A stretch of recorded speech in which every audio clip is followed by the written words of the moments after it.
While they're assembling, let me just briefly try and kick things off. We'll do this as quickly as possible.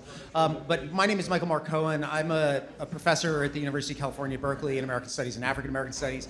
I'm the director of the Band Scholars Project. Now, you will all have taken close notice of the fact that we are not on the UC Berkeley campus, and that is a deliberate choice on behalf of this organization. So welcome to the Fruitvale and the EastSide Arts Alliance. And we certainly want to thank Susanna Takahara for helping, and all of the staff of the EastSide Arts Alliance for opening this space for us to do this discussion. And to, yes, if you give it up for them, thank you all very much. So briefly, the Band Scholars Project is a project run through the African American Studies Department at UC Berkeley that is funded generously by the deep robber baron pockets of Andrew W. Mellon and the Spencer Foundation. So someone generously asked us for donations earlier, and I don't know about the EastSide Arts Alliance. They may take donations from you, but the Andrew Mellon does not need your money. In fact, the whole point of this is to spend Andrew Mellon's money on good events like this. But the Band Scholars Project is an initiative that grows out of the African American Studies Department to try and build an organized fight back against the criminalization of African American studies, ethnic studies, and gender and women's studies in modern public universities. The assault on knowledge, on learning, and particularly in these fields around race, class, and gender, and the ways in which the sort of activist fields in modern academia and the modern public university are actively being criminalized in places like Florida, Texas, Tennessee, Oklahoma, Indiana, and elsewhere, has inspired the Band Scholars Project to bring people in from around the country who are experiencing this kind of censorship and repression in their academic, intellectual, and activist lives. So we had previously brought in a professor from FSU who teaches Black women's literature in Tallahassee, something that is now a crime. And we have then brought in this week Geo Maher. So let me just quickly sort of add to introduce Geo, and he'll introduce everyone else. So Geo on the end there, who most of you probably know, he's probably one of the major reasons why you're here. Geo, I first encountered Geo when he was an advanced graduate student in political theory at UC Berkeley, and I was a young faculty during the 2009 anti-austerity uprisings on campus. A brilliant and advanced graduate student, but who was also deeply, deeply invested in all the social movements in and around Oakland, starting with the Oscar Grant uprising, the anti-austerity protests, and the Occupy movement. He's taken a number of academic positions. First of all, he left graduate school for a couple of years to go to become the John Reed of the Bolivarian Revolution. And he writes 2 books about the radical democracy in Venezuela before he turns his dissertation into a book, which every academic is enormously impressed and jealous over. But he's since published more than 5 books, including Decolonizing Dialectics, so World Without Police, Anticolonial Uprisings, and a number of other, and one that is forthcoming from Common Currents Press. Academic, activist, intellectual, Geo was essentially removed from his position at Drexel University for taunting the far right over the absurd concept of white genocide. He's an exquisite practitioner of Twitter, but it did get him in a tremendous amount of trouble. And the wealthy, obnoxious private university they worked for offered him no coverage, protection, or defense of his free speech or academic freedom. And so he finds himself an academic scholar, a sort of post-academic scholar, but a tangential or we would call him a casualized academic worker in one way or another. But at this moment in particular, he runs the W.B. Du Bois School of Reconstruction and Abolition in Philadelphia, which is one of the things we really wanted to hear more about in the Band Scholars Project. So it's not merely that he's been criminalized for his radical thought, but that he's taken that education outside of the university, and that is the impulse that brings us all here. So that standing as an introduction, I will say, please write questions on your little note cards that I will either gather those at a moment, or it may just make sense for us to take questions from the audience. I think could be a kind of a fun thing. So I'll sit here, I'll keep time to one degree or another, but again, just on behalf of Black Studies and African American Black Studies at UC Berkeley, on behalf of the assembled people, thank you for being here. We really appreciate you coming out tonight, and we look forward to a great conversation.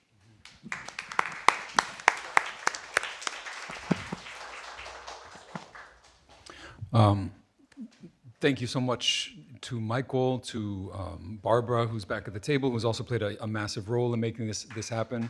Huge thanks to the Department of African American Studies at UC Berkeley and to the Band Scholars Project for providing space and time and resources. I've been out here, I will be out here for a whole week, which is actually really incredibly nice and relaxing way to connect with people. We've done a series of events, a sort of academic talk on campus, meeting with some students on campus who are, of course, struggling, right? Struggling in this context of the criminalization of precisely what it is that they want to do, and also fighting battles on campus for the legitimacy of ethnic studies, African American studies, and others.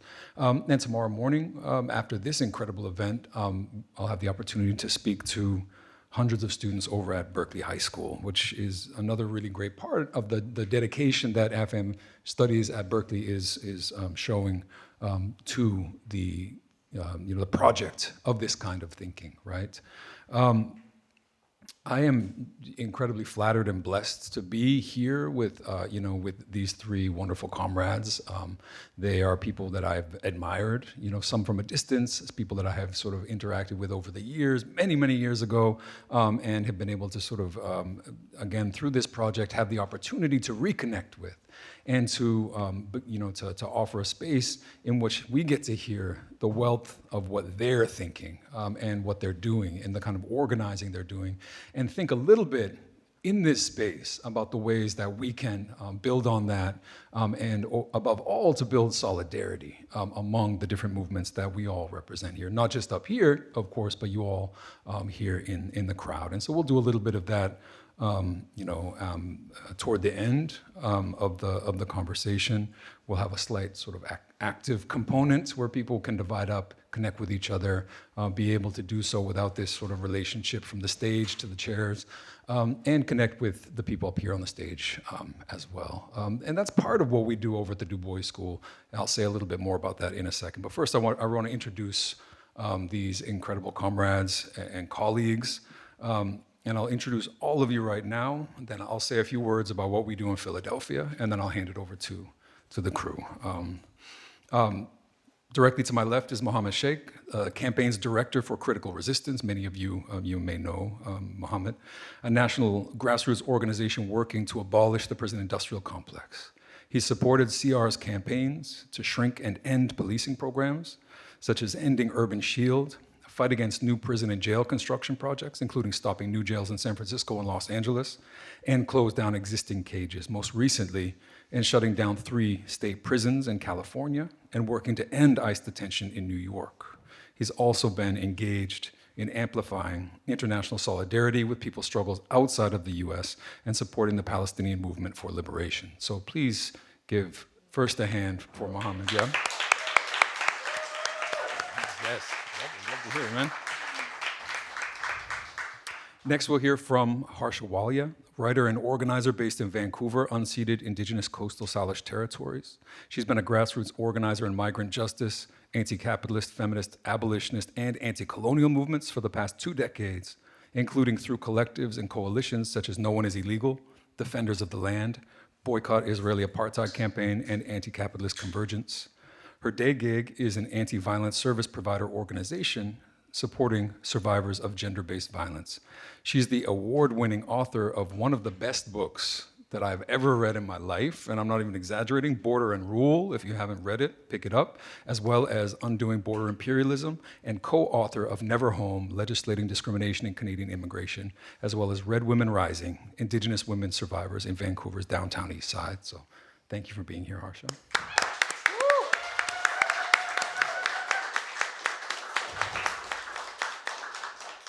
And finally, Comrade Morning Star Gali from the Ajumawi Band of Pitt River, located in northeastern California. She serves as founder and director of Indigenous Justice, dedicated to raising awareness and visibility within the unique climate of California's urban and rural Native communities. Gali coordinates support of Indigenous-led policies and campaigns. Ms. Gali continues to lead large-scale actions while coordinating Native cultural, spiritual, academic, and political gatherings throughout California.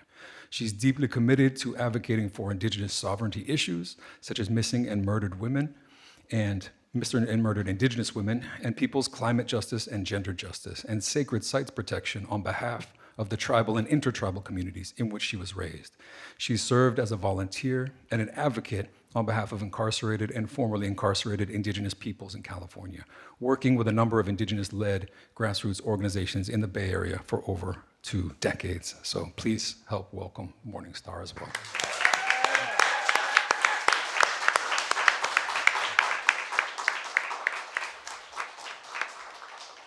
So like I said, I'm super excited to be here. I'm sort of a glorified host, but I will also say a couple words about the project that we are building in Philadelphia, which is called the W.B. Du Bois Movement School for Abolition and Reconstruction. As Michael mentioned, I was in academia. I was sort of unceremoniously thrown out. I spent some time trying to remain in it. But in all that time, and going all the way back to actually my time here in the Bay Area, I was also engaged in political movement education. And within organizations, in and outside of organizations, there are, I'm so happy to see comrades here from the prison program at San Quentin, comrades that I didn't actually expect to ever see outside of San Quentin here, and that was an education program almost 20 years ago that we were engaged in. Happy to see comrades here doing remote learning through the Du Bois School, joining our sort of online seminar on Black Reconstruction that's going on right now. But for the past year, just over a year, we've been building a project called the Du Bois Movement School for Abolition and Reconstruction, which is an mostly in-person political education program that seeks to build and develop what we understand as, following Antonio Gramsci, organic intellectuals in West Philadelphia. Intellectuals who come from impacted and poor and working class communities, and are able to intervene in struggles, to push those struggles, to lead those struggles, and to make those struggles develop, in a coherent way. We operate according to 4 basic principles that I'll sort of lay out a little bit for you, in part because there could be many. We operate according to many principles, but these 4, in the way that you sort of flesh them out, say a lot about what it is that we kind of do on the ground. The first, of course, is that we are abolitionists, which means that we don't seek to reform or engage with or dialogue with inhuman systems. We seek to dismantle them, to destroy them, and to replace them with something different, right? But we understand, and we often say, that every abolition is also a reconstruction, that there can be no abolition, in fact, without reconstruction, a lesson that we draw from not only US history, but our general understanding of political transformation, in which we understand that you can't dismantle institutions if the society isn't being transformed to create the ground for new institutions, right? This is a very clear lesson of US history in the sense that we understand the so-called abolition of slavery and the period in which there was an effort to reconstruct and rebuild society on a different basis, which failed. And by failed, I mean it was destroyed by white terrorism. And we're left with a century of institutions that step in to do the work that slavery had done, right? Convict leasing, black codes, the criminalization of poverty, Jim Crow, the criminalization of blackness, the blackness of crime and mass incarceration. And so all of these institutions step in precisely because of the failure to rebuild a different kind of society. So that's how we understand the imperative to abolish and the necessary counterpart to that abolition, which is always reconstruction. Second, and this is, for some reason, has to be said over and over again, especially in this summer and this election season, we are internationalists, which means that this struggle for abolition is not something that stops at the boundaries of the United States. That's also because it's not simply about policing and about prisons, it's about the broader and deeper structures that have given rise to police and prisons, and for which they're sort of central institutions, right? In other words, and I'll say a bit more about this in a minute, we see slavery as emerging from a long colonial history, a global history, and we see the institutions that we're up against today as fundamentally global institutions: capitalism, white supremacy, patriarchy. None of these stop at the border, and so we don't go really for the sort of line that is being fed to us all the time, that struggles in the US are in some way in tension with or in contradiction with struggles, for example, for Palestinian liberation, right?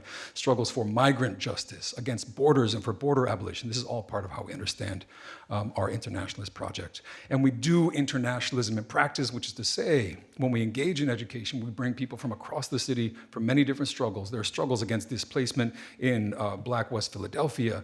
People may have seen the struggle against the new 76ers arena in Chinatown, which is now picking up steam because there's an attempt to displace all of Chinatown for the building of this new arena.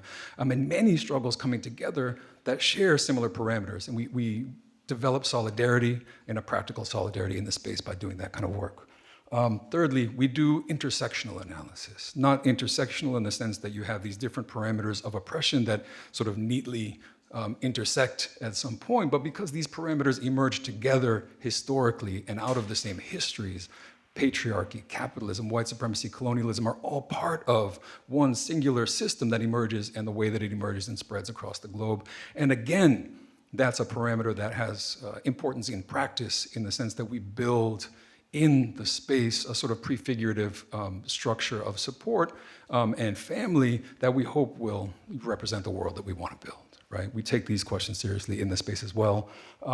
And finally, of course, we do participatory education. And I believe it was yesterday, it was Paulo Freire's birthday, right? And we take a great deal of inspiration from the participatory aspect of Freire and also of Gramsci when we're talking about organic intellectuals and the ways in which our leaders are precisely those people in the room. And that the process that we're trying to guide is one that begins from the experiences as the ingredients for knowledge that everyone brings into the space, and that what we do in that space is that everyone brings their experiences into the room and puts them into conversation with other people's experiences, right? In other words, we build outward our understanding and our solidarity in the practice of understanding the ways in which different people are experiencing different structures of oppression, and studying, doing the hard work of relating our own individual experiences to historical structures of oppression, right?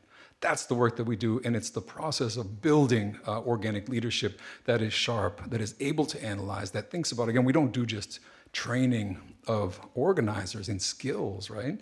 Our another sort of slogan is we study the world to change it, and we mean that seriously, right? Which is that if you don't understand the structures of the world, then you won't be able to actually address and change those structures. So we begin not with police and prisons, right?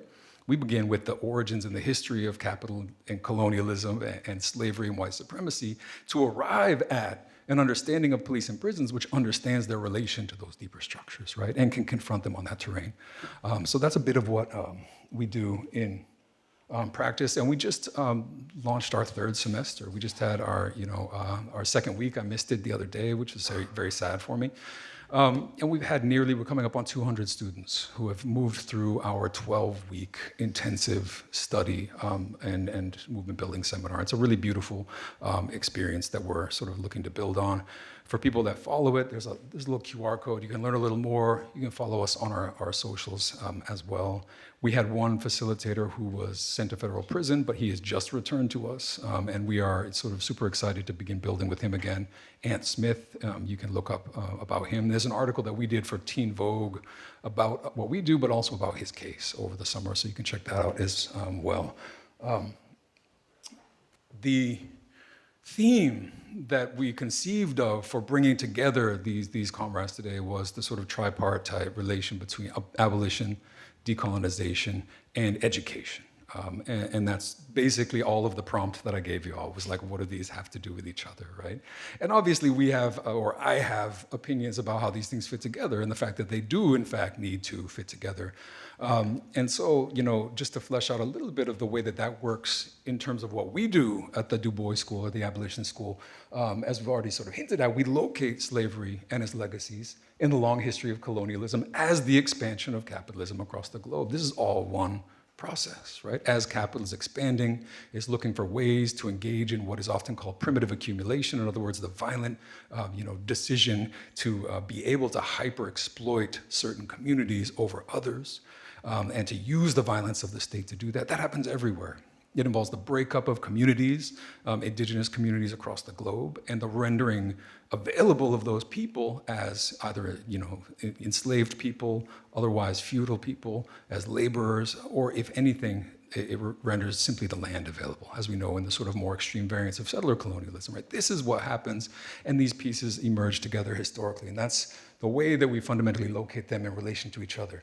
It means that we understand and always insist on abolition and decolonization as a single joined process, right? There's no way to understand the two as separable from one another, and they're both unfinished projects, right? Decolonization didn't end with the sort of liberation of the state from European colonialism. Abolition, of course, did not end with the abolition of slavery, right? And we know very well that the ways in which these struggles move forward and continue and resonate with each other is crucial. Again, we're all thinking about Palestine and also thinking about the ways in which abolition and decolonization are both increasingly important frames for thinking about Palestine, which is why the power structure is absolutely losing its shit. If you look at the pages of The Atlantic, where it's just like a spokespiece of the IOF, and you see what they're saying in the pages of The Atlantic is, no, this isn't about decolonization. Please stop talking about decolonization, right? Because they want us to still be talking about apartheid or occupation and occupied territories, because that doesn't call into question the entirety of the territory. Right? So we understand these processes being powerfully linked to each other, and we understand abolition, internationalism, and intersectionality not only as theories for thinking about the world and analyzing it, but we understand them as principles that we practice, right?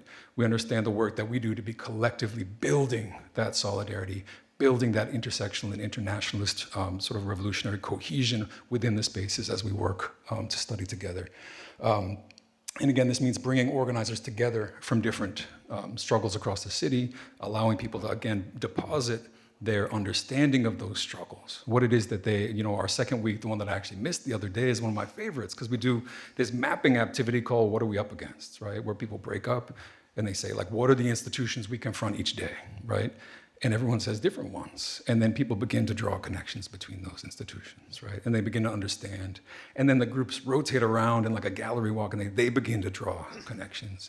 And what you begin to realize very quickly is that your own experiences are so thoroughly and powerfully enriched by bringing them into connection with the experiences of others. So that's a bit of what we do.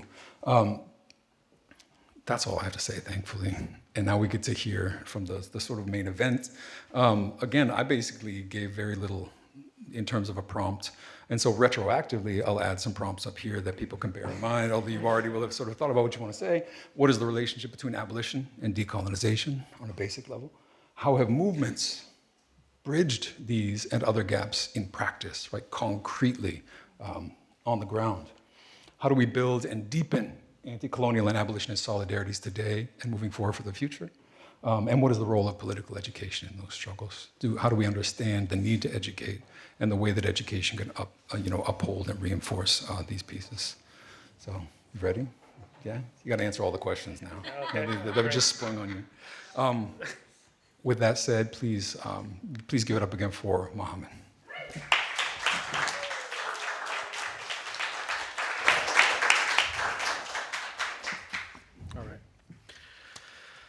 Wow, following Geo. I can't do the super off the cuff as well as I used to be able to, definitely not as well as Geo can.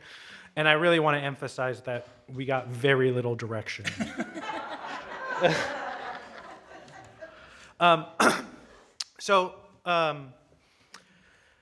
As mentioned, my name is Mohamed. I'm the campaigns director at Critical Resistance. I'm gonna just spend a little bit of time, and I do want to also keep time so I don't go over. Talking about some of the prompts that Geo gave us, the relationship between abolition and decolonization, particularly in relationship to the work that Critical Resistance does, our mission to abolish the prison industrial complex. So abolition and decolonization, I think as Geo articulated, these are two frameworks, these are two movements, ideologies and forces that must and kind of necessarily are bound to each other, must be and are necessarily bound to each other. I mean, in order to really understand that, we know very kind of, I think, more robustly, particularly post-2020 and the George Floyd uprisings, kind of the nature, the role, and the origins of policing in this country.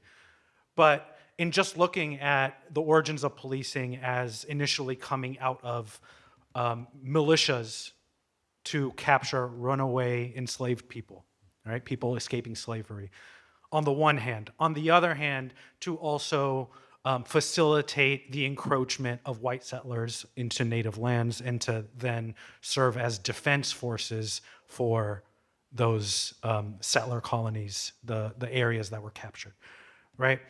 And so when we think about our work to abolish policing, abolish imprisonment, surveillance, and other systems of state control, we have to really understand this relentless role that police play as forces of oppression, repression, and active, not just historical, but active colonial processes, right? I think we also really have to understand and really grasp, and I really appreciate Geo for naming internationalism and the Du Bois School naming internationalism, because we have to keep that really centrally in our work, right? And in thinking about the relationship of colonization to imperialism, I think is really crucial. So I want to just talk about two cases that I think will help really articulate the necessary relationship between abolition and decolonization, and anti-imperialism and internationalism, right? So from the mid-90s to the mid-2010s, in Colombia, the imprisoned population, as well as state spending in Colombia on imprisonment, quadrupled. So that was 10 years where the prison population exploded by 4, right? In that time frame, I'm sure some folks are familiar with a program called Plan Colombia. This was a military aid program run by the United States in order to supply Colombian forces, state forces with military aid, weaponry, funding in order to so-called fight the war on drugs, but also to squash leftist forces, right? One part of Plan Colombia was called the Program for Improvement of the Colombian Prison System. That was the official name of this program. And what that essentially entailed was that the Bureau of Prisons, the US Bureau of Prisons, was going to choose a maximum security prison that it was going to model and then export to Colombia. And it chose Commune Maximum Security Prison in Florida. And so in the time span of 10 years, Colombia built 15 Commune max security style prisons across the country, right? So we see the direct exportation of the prison industrial complex as a process of colonialism and imperialism into different countries. The other kind of case in point to also name, which I think is very timely, is always timely, is the relationship between the United States and Israel, right? So this has long been a stalwart relationship, but when thinking about police and repressive forces, post 9/11, the exchange programs really proliferated. So where US police departments were going to travel to Israel to learn from them, and vice versa, right? Urban Shield was a program that was run here in the Bay Area, militarized policing training program, the largest SWAT program in the world, and the Israeli military and police forces would come to train here in the Bay until we ended that program.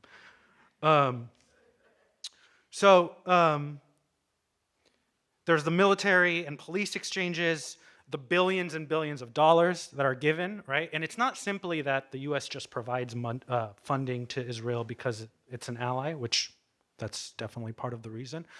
But there's a book that came out, I believe, earlier this year called The Palestine Laboratory by Anthony Lowenstein that really looks at this relationship and how Israel and the US both, it's a mutually beneficial relationship where Israel is using the Palestinian population as a test population in order to really perfect the military technologies, weaponry, tactics, and tools in order to then export it back to the United States and to any buying government, right? Willing buyer.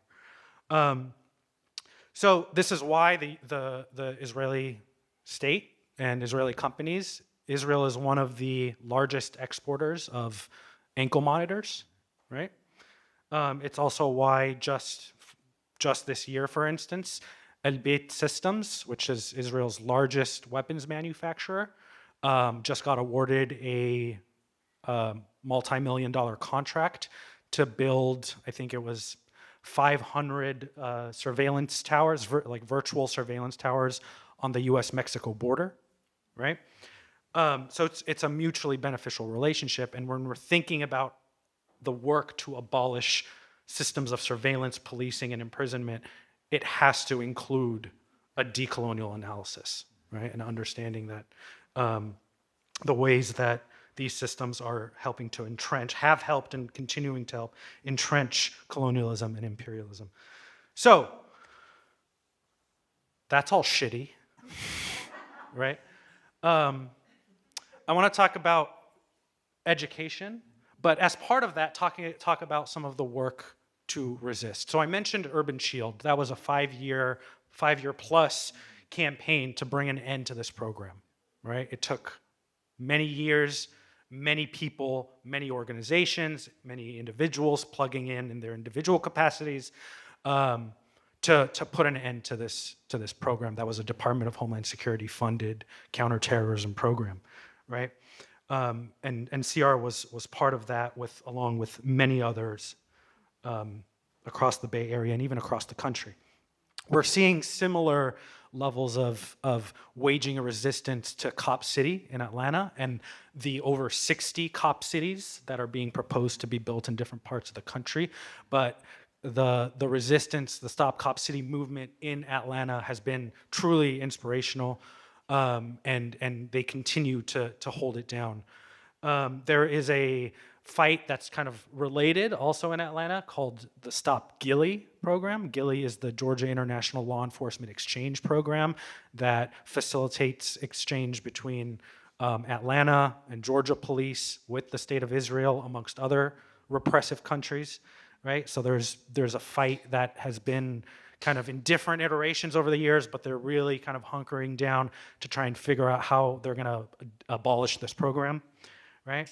And then for us here in California, we have, as Geo mentioned, a prison closure campaign. We're working on shutting down prisons across the state. And California has one of the biggest prison systems in the United States.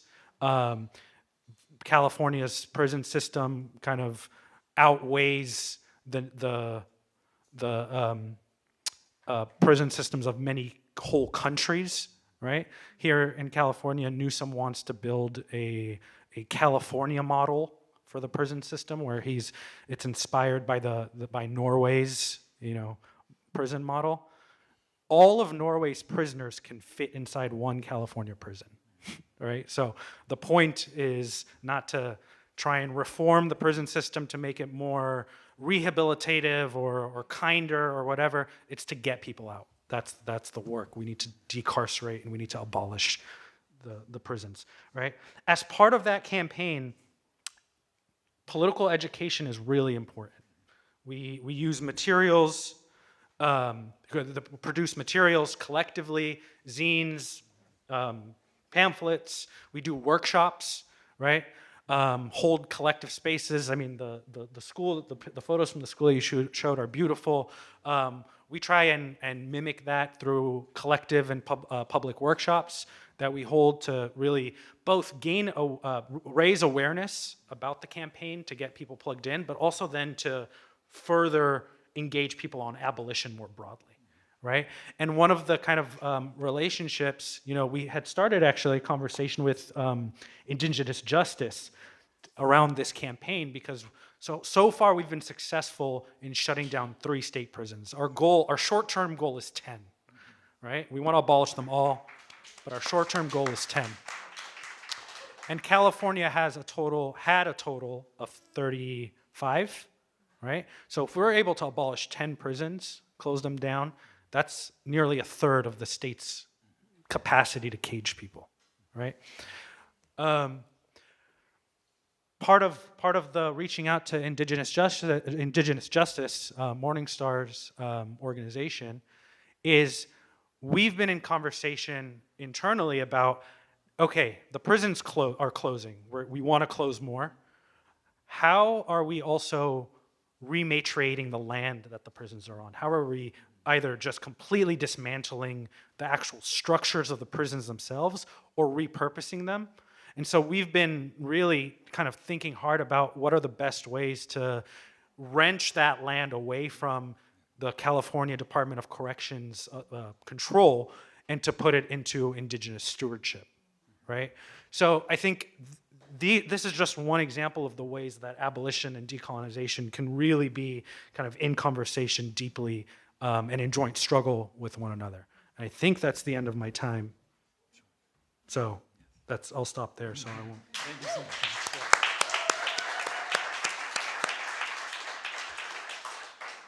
Thank you so much, man. Harsha, please go ahead.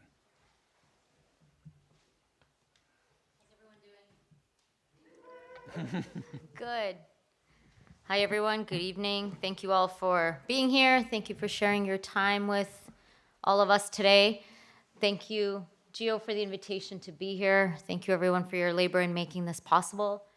And thank you, both of you, for being on this roundtable together. So I want to situate. So I flew in from Vancouver, unceded Coast Salish territories, and those are Musqueam, Tsleil-Waututh, and Squamish lands. And of course, these lands are also indigenous lands that have been stolen by the U.S. settler state. And so in thinking through this, that's incredibly important because a lot of times when we talk about decolonization or anti-colonial struggle, we think about that as somehow a struggle that's not also here, right? And anti-colonial struggle is very much here and everywhere. And so that, for me, is the starting point in thinking about anti-colonial politics and anti-colonialism, that this isn't just a dialectic between the so-called local and global, but that really is a practice that exists everywhere. Also, because I come from so-called Canada, it's important for me to state that Canada is a country that's talked a big game about reconciliation with Indigenous peoples. That's its fucking brand right now. And I want to quote something that a friend of mine, the late Secwepemc leader Arthur Manuel, used to say, and he said, quote, "You cannot have reconciliation under the colonial 0.2% Indian reserve system. The land issue must be addressed before reconciliation can begin," end quote. And so I cite him because a true anti-colonial orientation and an abolitionist orientation tells us that reconciliation is a sham, that Canada is a sham, as is the US, and that the demand is actually land back. And so as we gather here today, also in the context of the US settler colonial state, I want to be explicit that dismantling settler colonialism is also an internationalist ethic, right? And since the Nakba, we know that Palestinians have endured endless occupation, bombing campaigns, military offenses, naval blockades and land siege of the Gaza Strip, an apartheid wall, expansion of illegal settlements, demolitions of their homes, martial law in the West Bank, land laws that continue to steal Palestinian farms, thousands, tens of thousands of incarcerated Palestinian prisoners, and ethnic cleansing at the hands of the Zionist entity whose stated explicit purpose is to obtain the maximum amount of Palestinian land without Palestinian people. This is a settler colonial ideology that mirrors terra nullius on these lands, right? The myth of the barren land. And so I want to state my full support for the Palestinian people across 48 Palestine, those in exile, for Palestinian land, for Palestinian liberation, for the right of return. And I also want to be explicit that I stand with the Palestinian resistance. This, I think, this is also a necessary starting point for any decolonial ethic. Long live the resistance. Palestine will be free from the river to the sea. And that is not just a statement, but a collective promise that we make as people here to the people of Palestine. In thinking about this question of the relationship between decolonization and abolition, this very small throwaway question that we got. I think a few things. One is, as you already laid out so clearly, both of you, that these are co-constituted processes, right? There's no way to think about abolition without decolonization or to think about decolonization without abolition. We see this most clearly in the creation of policing as a form of criminalization and enforcement around the world. We know that is the case on these lands with the institution of policing squarely rooted in enslavement and settler colonialism. We also see it around the world, right, with policing as an institution that really was fortified in Ireland and fortified in India as two places where policing as an institution really became a pillar of colonization, right? Of how to maintain colonial occupation, how to maintain military might, how to maintain exploitation was through what we now know as the policing system around the world.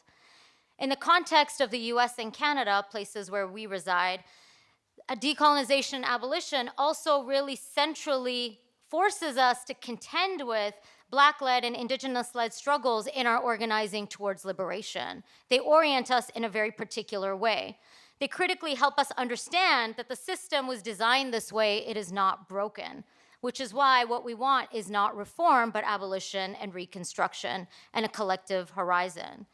The struggles for land back, against houselessness, against privatization, against police and prisons, against La Migra, are all longstanding fights that fundamentally stem from the foundations of settler colonialism and enslavement and exploitation on these lands.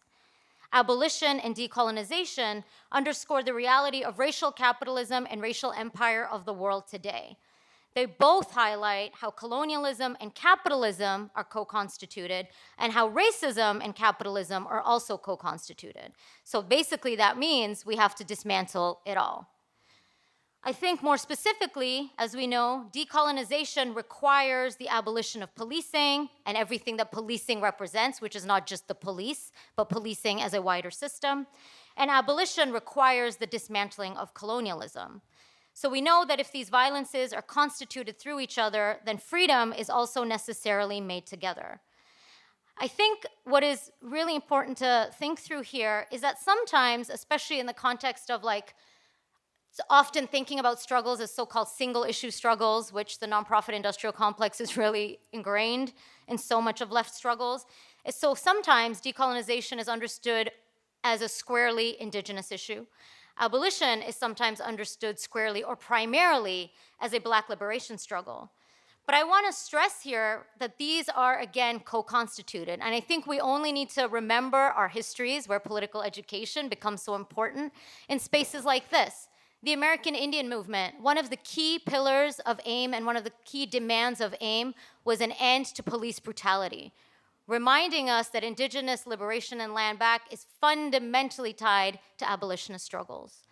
One of the key demands and articulations of the Black Panther Party was that Black people were colonial subjects in the colony here, right? Again, understanding Black liberation as a foundationally anti-colonial struggle. So again, we see through political education and through our learning of history that these are co-constituted violences and liberation struggles.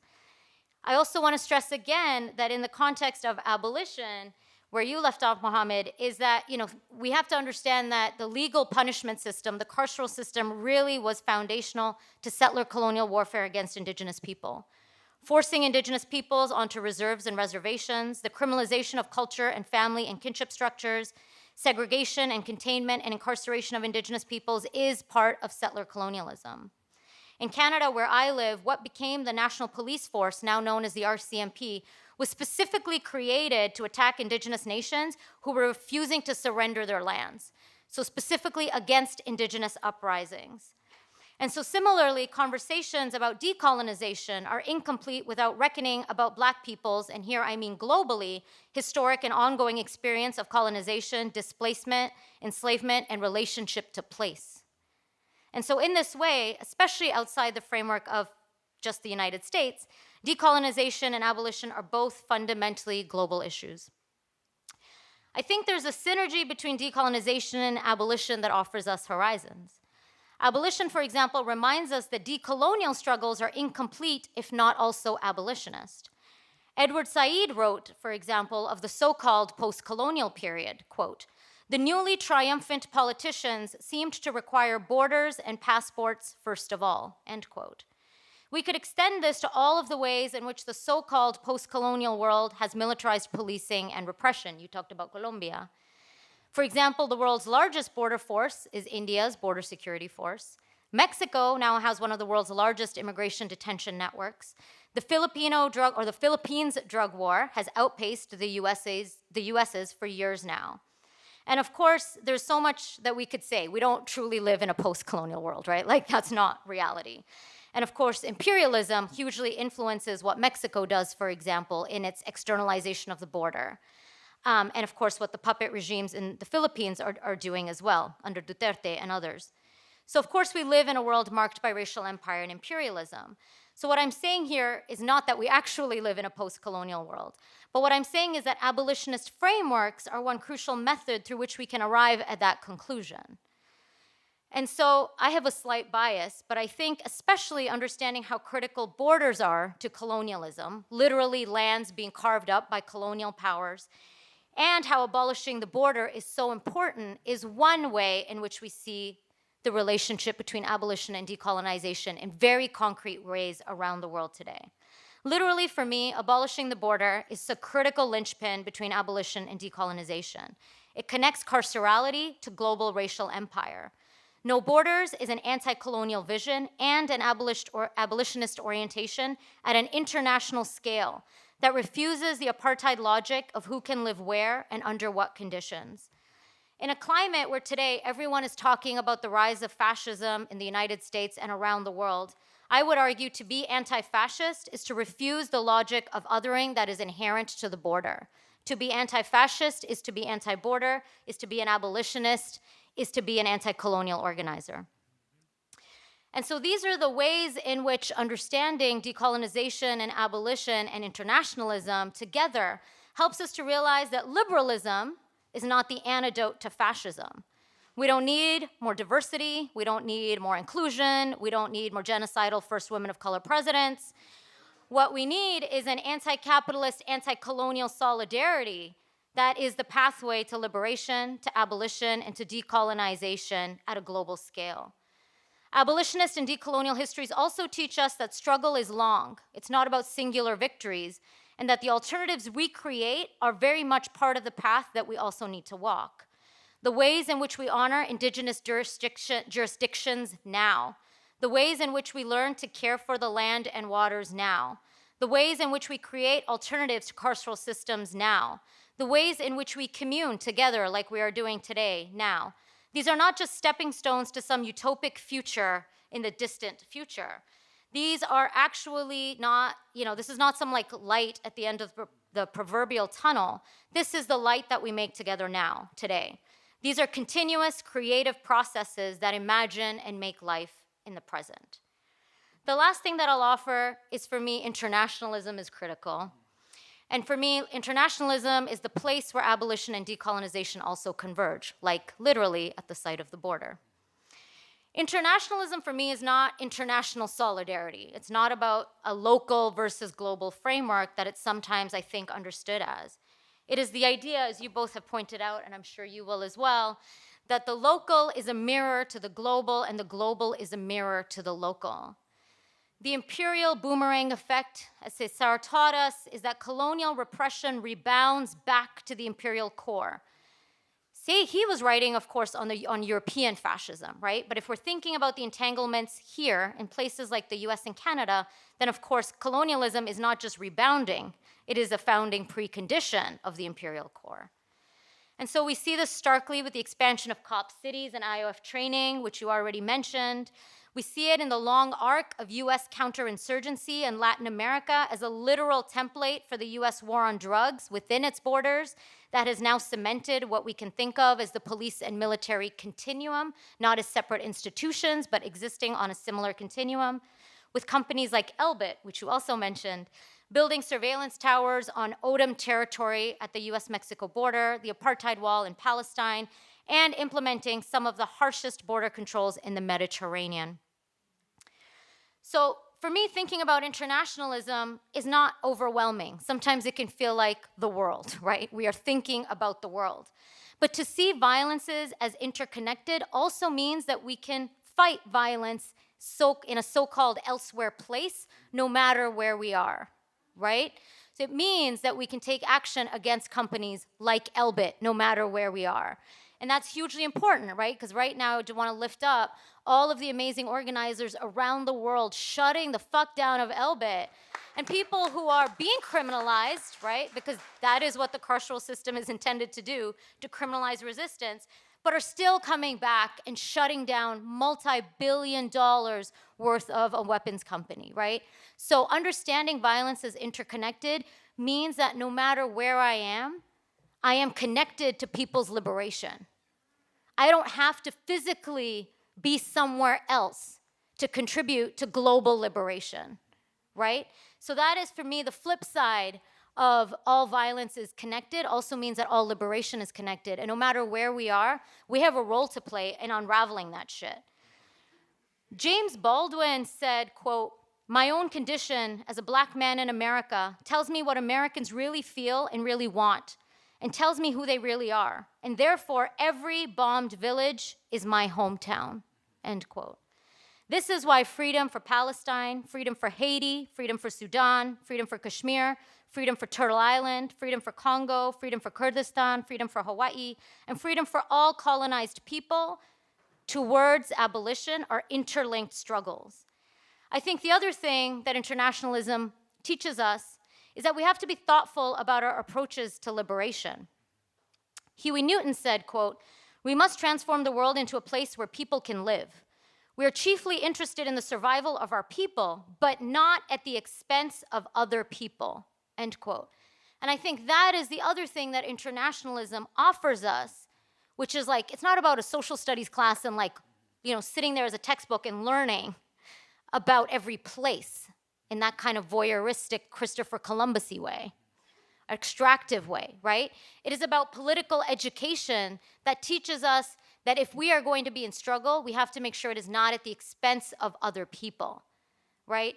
And, one of the struggles, because Canada is like such a fucked up place, the climate movement, for example, the mainstream climate movement in Canada has for a long time really disregarded Indigenous peoples as stewards of the land, and also deeply disregarded what it means for the whole world to be part of a meaningful climate justice movement.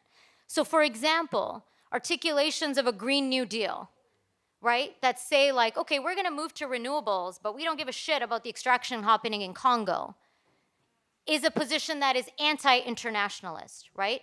Because if we actually cared about internationalism, we would not just say, not in my backyard, we would say, not in anyone's backyard, right? And so that is an orientation of internationalism that is truly anti-colonial and abolitionist, because it helps us remember that our struggle is part of people's struggle, right? That we are part of a bigger struggle. And so I'll end on this note around political education. And so I came to like writing, for example, as an organizer. I'm not in the academy. I don't particularly write, which I know is a really obtuse thing to say, having written books. But I came to writing particularly because as an organizer in a very specific context in movement struggles, I realized that I needed to learn a lot more. That I really needed to understand the histories of the struggles that I was part of, and I needed to understand them as connected to the world, right? And for me, that looked like a particular kind of education. So I'm not here to say, this is the way we have to do political education. There's so many different ways of doing education, right? It's not about books. It's like podcasts, it's zines, it's conversation, it's so many different things. But I think the necessity of struggle is so important. And it's really important because I think sometimes we can think that our personal experiences are politics. Our personal experiences inform our politics, but we know that a lot of people of any oppressed background can have shitty politics, right? There's nothing inherent about that. And so the commitment to revolution requires, I think, an orientation to consciousness raising and collective political education, right? As part of struggle. Not study for the purpose of study, but purpose for the study of struggle. And so that, I think, is so necessary. And I think at just a fundamental level, the idea of political education is so important to keep our curiosity about each other alive, right? Not in a way that's extractive, not in a way, again, that's like colonial and anthropology and fucked up, like not the way the academy does it or, you know, other fucked up places do it. I swear a lot. But from the perspective of kinship, of love, that I care about who you are. I care about what your people have been through. I care about what your dreams and hopes for the future are. I care about your future generations. So to me, that is fundamentally what motivates political education, is the same thing that motivates struggle. It's a commitment to liberation, and it's a commitment to understanding each other as part of a collective humanity, right? As people who are bound up in each other's lives and each other's future. And so political education is one of the ways in which we see ourselves as interconnected. But most importantly, it's through struggle that we see our connections and that we see that our liberation is tied up together. And so I'm really excited at thinking through abolition and reconstruction and decolonization together alongside education, because those themselves are processes of education, right? Thinking about reconstruction and a liberatory world is in itself an educational project, because we got to learn how to live together and we have to learn how to be together.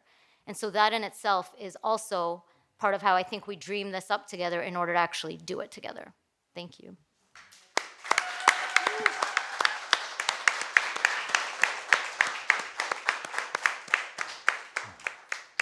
Morning Star.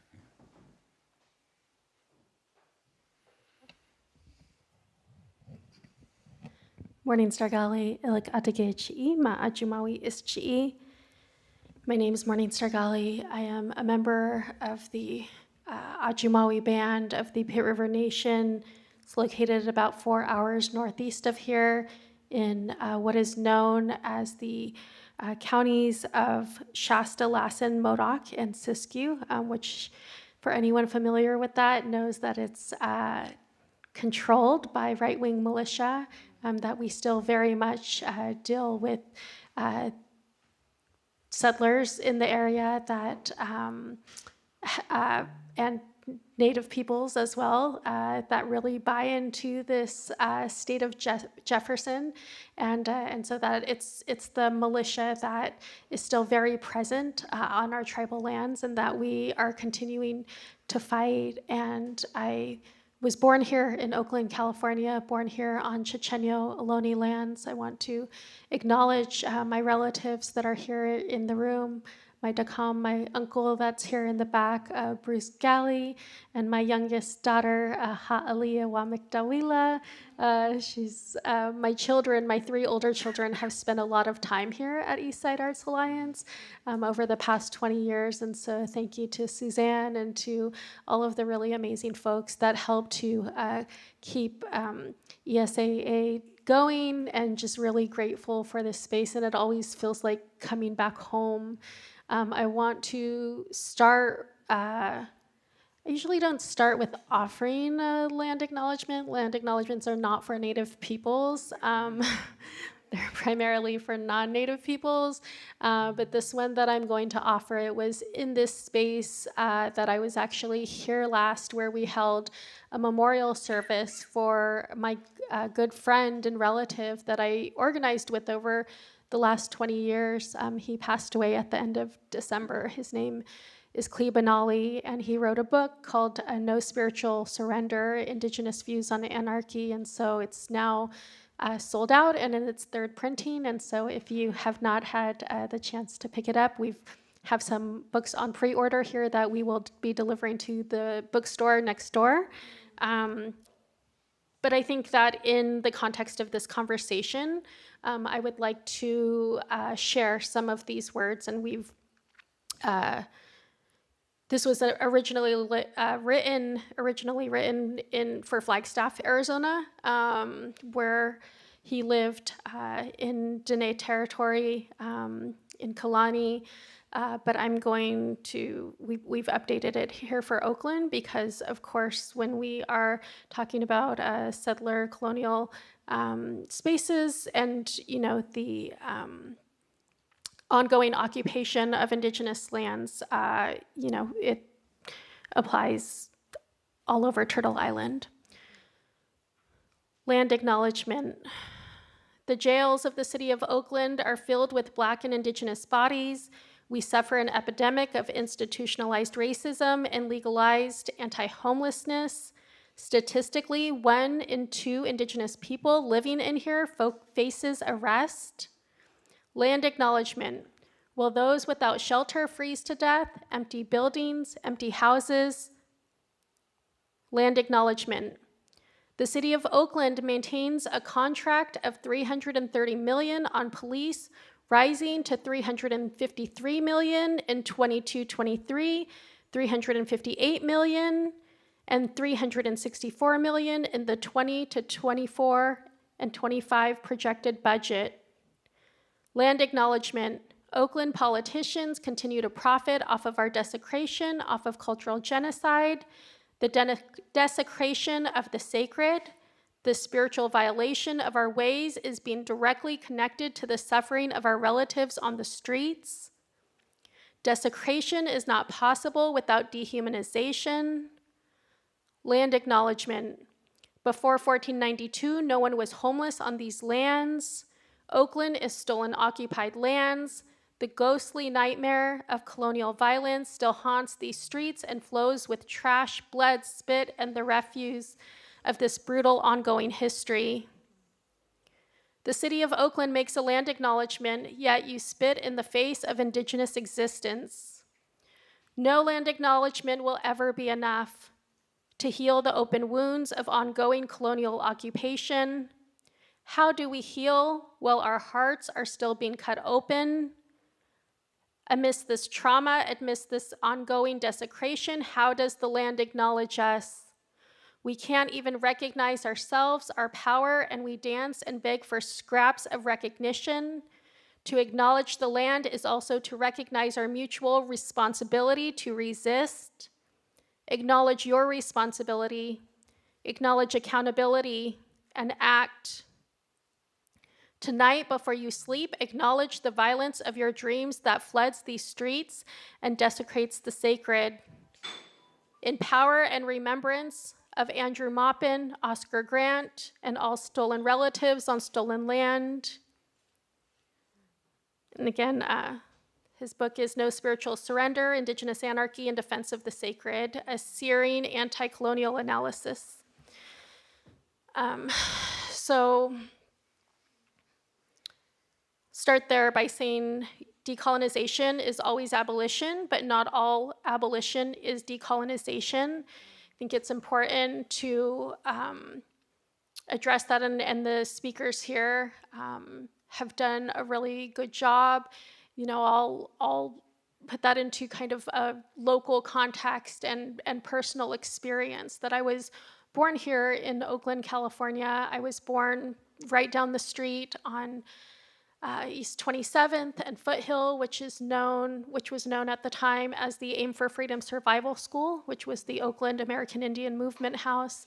My father had been incarcerated for 7 years at San Quentin, and it was due to his involvement with Third World Liberation Front and the fight for ethnic studies, for a School of Ethnic Studies at San Francisco State University in the late 1960s. He was held in solitary confinement, where the organizing that was happening behind the walls with the American Indian movement was very active, and really started in Minnesota, as Harsha mentioned, but also it started in Minneapolis, but really took root and took place behind the prison walls. And so as him and my mom were living in an unfinished basement with no walls in the AIM house, recognizing that Oakland had the second highest infant mortality rate in the nation, that women were going into Indian Health Service clinics and coming out sterilized against their consent, that it was not safe for Native children, Native babies to be born in the hospitals. And so I was the first of a number of home births and was really grateful to understand that, that although I was born here in Oakland and born within the city and on concrete, that they had a sacred fire that was going, that there were 50 community members and family members that were standing outside at that sacred fire and at that ceremony waiting for this baby to be born. And so lots of those prayers and blessings went into the introduction to that sacred fire and into a path that continues today in terms of how I was named and the Alcatraz Sunrise gatherings that continue that I've been helping to coordinate for the past 16 years now. And so I share that to say that, we have a path and a purpose at times that's laid out for us, that, we made these spiritual commitments even before we were born. And so I joke at times that I didn't necessarily sign up for this, but here it is, and it was decided for me, and I've come to accept that I'm okay with that. And so my father had an organization when he was able to walk out of San Quentin and walk back in as a spiritual advisor and practitioner and volunteer, which was unheard of in the late 1970s and would be unheard of today in terms of our relatives that are supporting our relatives, our tribal members that are behind the wall. And so with that, he had an organization called American Indians and the Death Penalty. And so recognizing the need for abolition, recognizing the need to abolish death row, I come here today to talk a bit about Chief. His name is Douglas Ray Stankiewicz. He has been the longest serving death row inmate, and he was actually just transferred out this past summer.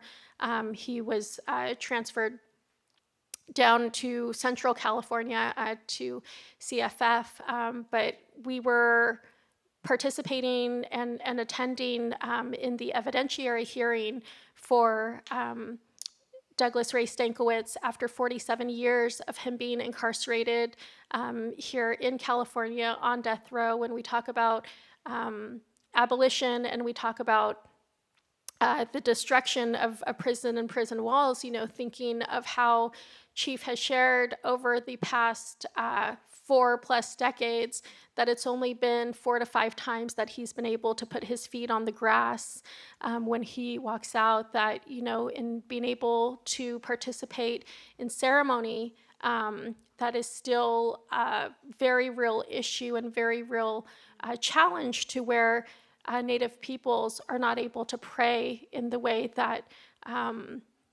we're not able to practice in the way that we in the ceremonies that have been handed down to us by Creator, by Hewesius, and so to understand that when you're not even able to pray in your way, in your traditional customs, and the spiritual assault that creates for you. And so it's been a transition for him. We're still awaiting to hear in terms of the evidentiary hearing, but it was, all of his family members are either serving life sentences or have been killed in really brutal ways. And his case is not often talked about and not often shared in that sense. And so I wanted to bring that up. It was just last week that Leonard Peltier served, after serving 49 years, celebrated his 80th birthday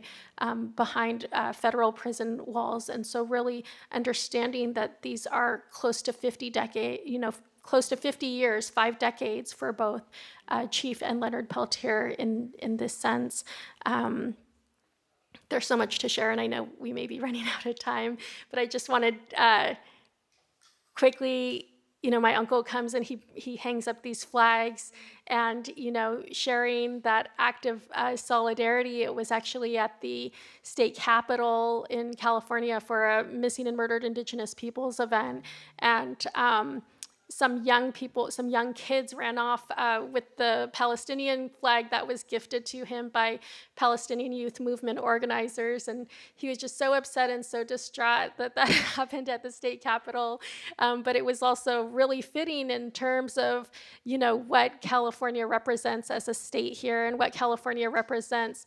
It was on Indigenous Peoples Day when we held a sunrise gathering on Alcatraz Island, and it was that very day last year where the California State Capitol was lit up in blue and white, and that the governor of California, and I just remember being so outraged and saying, like, how is it that there is just, on Indigenous Peoples Day, how can there be such an assault on Indigenous peoples, and recognizing, that this is an act of violence against not only California Indian peoples, that this state was founded on the theft, murder, and rape and pillage of our peoples, but how that continues today, how that continues in Palestine, how that continues in these acts of support, and that they are really operating in in this fascist state, and those are the perfect examples, right? And so that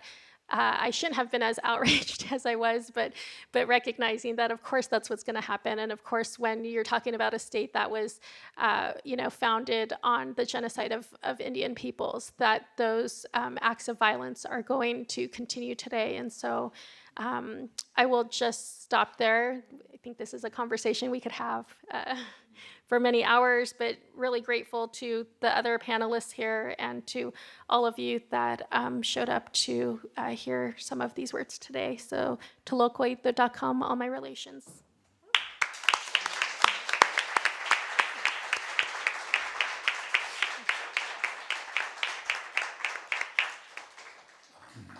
Thank you all so much for those incredible contributions to the conversation. I think you really underlined something which maybe wasn't, it seems silly to state, right? But that when we're talking about abolition and decolonization being bound to each other, we're talking about these being revolutionary, right? We're not talking about, and we exist in a moment in which both abolition and decolonization are being watered down by various academic and nonprofit institutions. They're being made compatible with a kind of liberalism that doesn't offer any kind of solutions to the problems that they pose.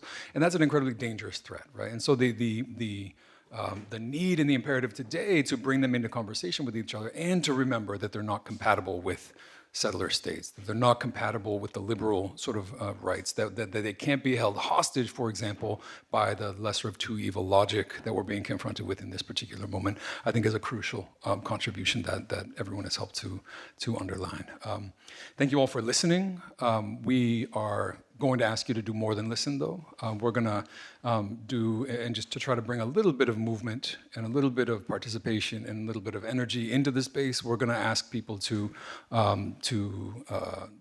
stand up, move, to take some space, and to look at your name tag in order to find a little guidance for how to do so. There's a color on your name tag, and we will separate according to those colors, and we'll have some very brief conversations with each other. Part of the reason we do this, and part of the reason that we do this in our sort of pedagogical practice, is because we want people to be able to connect horizontally with each other, because we want them to be able, you all to be able to talk about why you're here, and to hear and to listen to what it is that other people are saying about why they're here, right? Whether that's movement, commitments, or overall sort of interest in questions, and to hear why it is that other people are here. So we want to have people break out according to the color on your name tag and briefly introduce yourselves, make sure everyone gets to introduce themselves, and to think in terms of some of these questions. What brought you here, right? Very basic, but very sort of productive.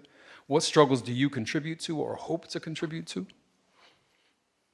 How do you see those struggles as connecting or in conflict or tension with one another? what institutions or forces are those movements up against, right? What are we up against? And what does solidarity look like between movements? And again, as you're saying these things and offering these things, please also be receiving the things that other people are saying. And what we're gonna do is we'll do this for maybe 15 minutes, and then people can think about who might wanna come say a couple of words, report back to the broader collective, help us think a little bit about who's in the room and why you're in the room. And I think we're sort of looking at, there were colors on the walls. I believe pink is over here. I believe that blue is over here. What's the third one? Red is over there, green on the wall, and purple is right on this pole right here. So if you can identify those colors on your name tag, please gather a little bit. If you're colorblind like me, just pick a group, it really doesn't matter. And just spend a few minutes getting to know each other, and I'm gonna encourage our panelists to get to know you all as well. And then come back up, we'll call everyone up to say a couple of words.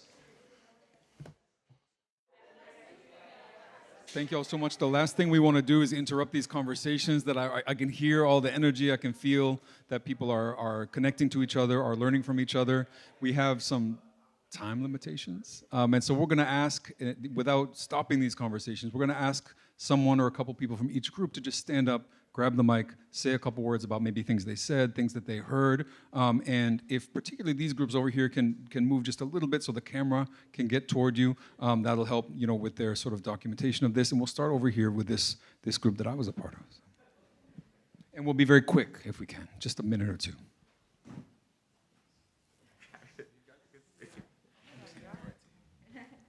Do I need to stand up? Oh, okay. I'm Jonathan.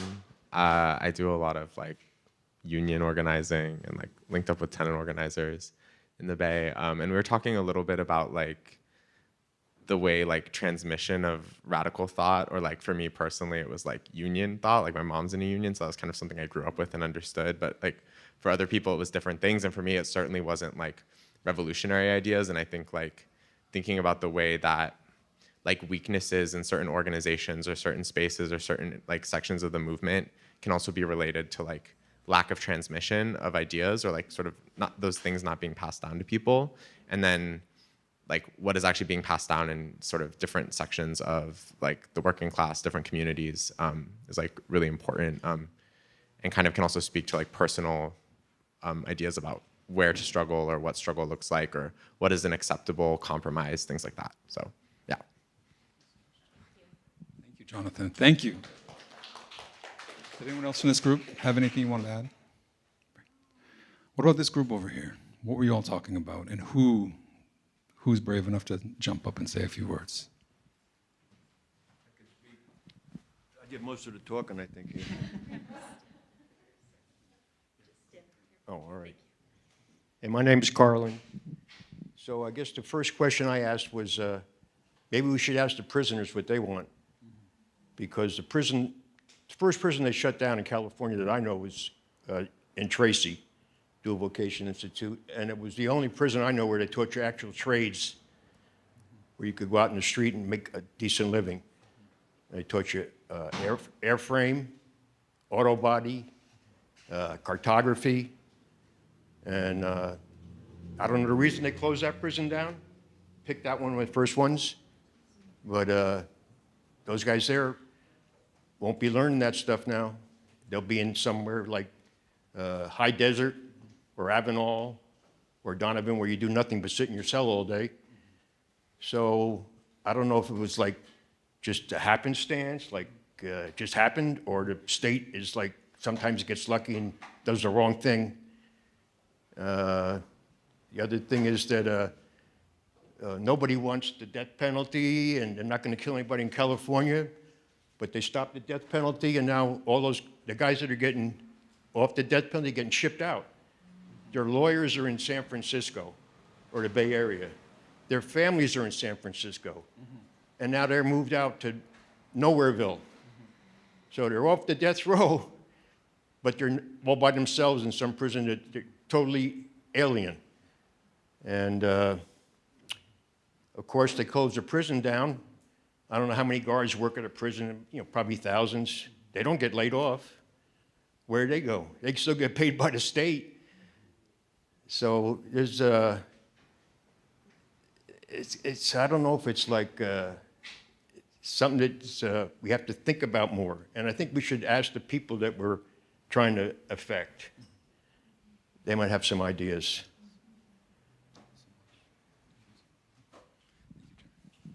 Does anyone else in this group have anything that you want to add to this? No? Okay, cool. Thanks. This group over here, who would like to speak and say a couple of words about what you all were hearing from each other, what you all were putting into the conversations?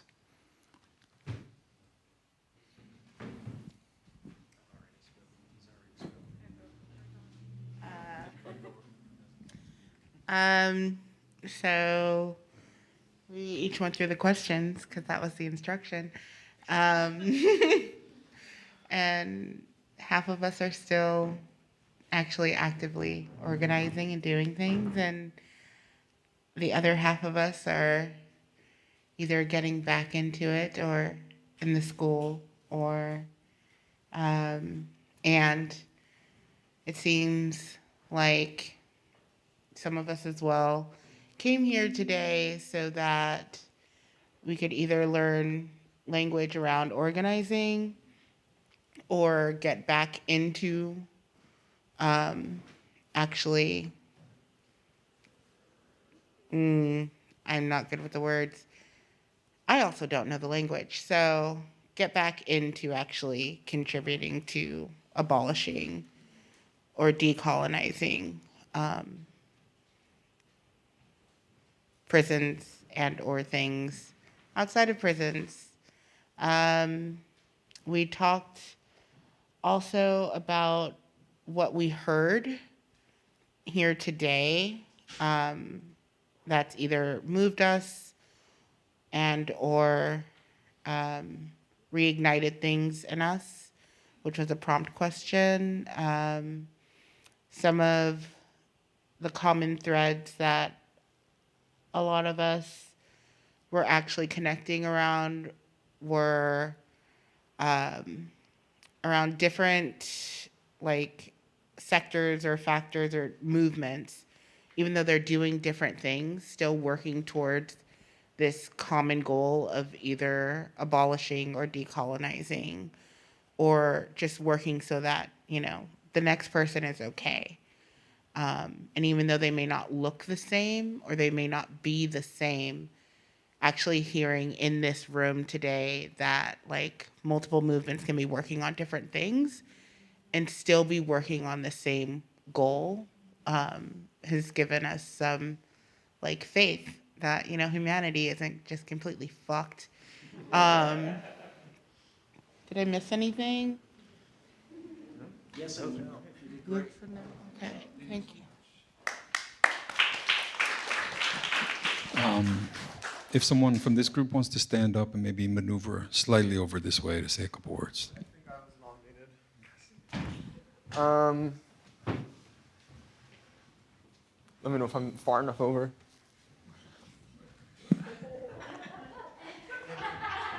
Okay. Yeah, we subverted the sort of rails and instructions that we were given. But we did talk about sort of the movements that we're working on, that we're in solidarity with, and so forth. Specifically, I didn't have notes, but there was at least one person that was doing social work around homeless people, basically, and sort of was struggling with like, how do I do that work morally and in a way that is true to to their original values of like why they got into that work. In a way that's liberatory and I assume radical to some extent. They're also working on some work regarding like legal assistance to protesters and mitigating repression. There's also someone doing some work about God, I can't remember things. But there was someone teaching a class and was sort of asking about abolition, what things should we abolish, learning more about abolition and those ideas. And then there was one other person talking about collective ownership of land and sort of decommodifying land and sort of bringing it back to that less capitalist, less commodified state of relation, I guess. Anyway, but that was sort of our introduction. After that, at least I thought there was sort of a theme. We were talking about, for example, surveillance and other forms of like control of movement, I think. For example, someone mentioned that to get into their studio apartment, they have to like use their thumbprint, a biometric piece of data. We're talking about borders, for example, and I was sort of explaining that like you need an ID or some type of permission from a sovereign or someone who's more powerful than you to go into certain areas. Anyway, and so I sort of wanted to bring that, I brought that together at the very end, basically about saying that the history of that is sort of in, at least in terms of America, the origin of that was from basically slave patrols and restrictions around movement for slaves and enslaved Africans, basically. Just to sort of show like the institutional origin of that and sort of explaining that like that, it's also tied to policing as well. It has its origin in policing. Anyway, and so that's where we ended up. We didn't end up talking specifically about what solidarity looks like between movements, but we just thought it was important to broaden and sort of understand what needs to be abolished outside of just the police itself, right? Borders, right?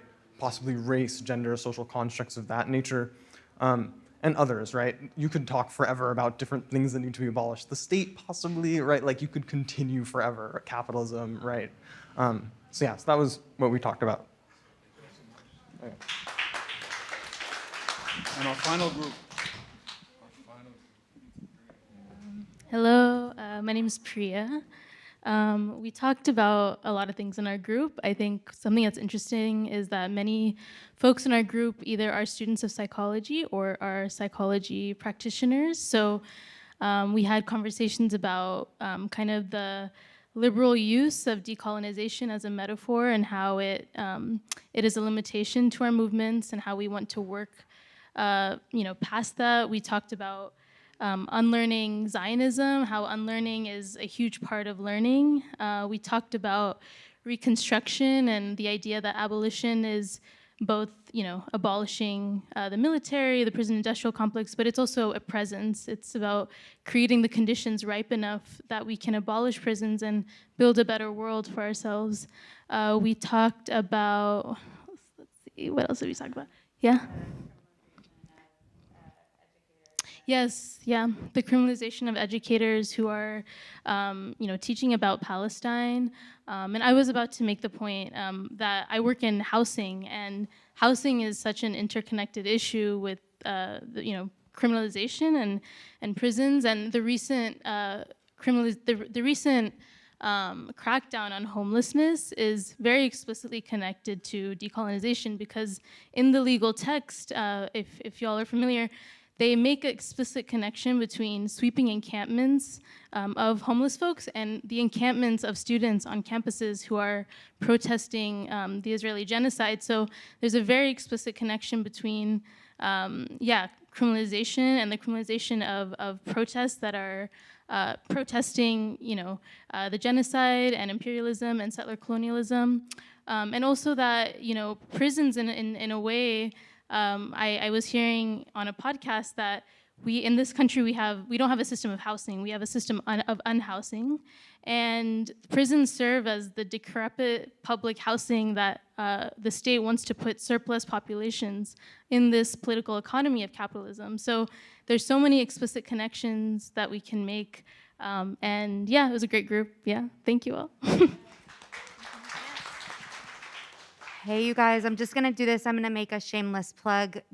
I think that one of the things that's been the most powerful in this time has been mutual aid work, which is one of the ways that we come together and practice internationalism in our local zone, like Harsha Walia was discussing. And one of the mutual aid collectives that's been created this year is called the Bay 2, number 2 Gaza Mutual Aid Collective, and that is a collective that has organized people to send tens of thousands of dollars from the Bay Area directly to Palestinian people, both for family fundraisers, for soup kitchens and water distribution and mutual aid projects, and also for individuals who need medical and other kinds of support.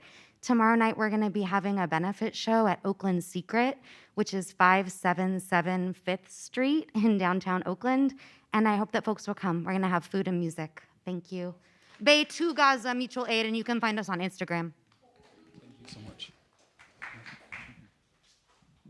I have a quick follow-up as well, that just this week I was in Atlanta and then I went to Alabama to Eco Yafalija, and so will I hear everyone, talking about land back and rematriation and decolonization and abolition.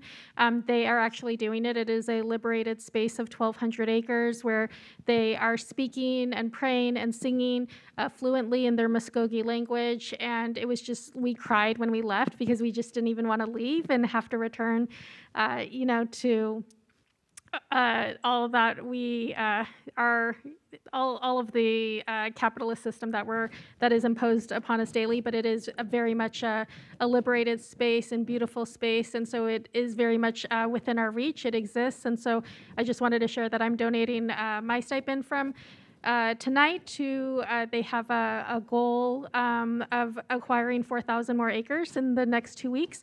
And so if anyone has support in terms of resources, you can Google Muskogee Eco Village and it will pop up for Eco Yafalija. Thank you.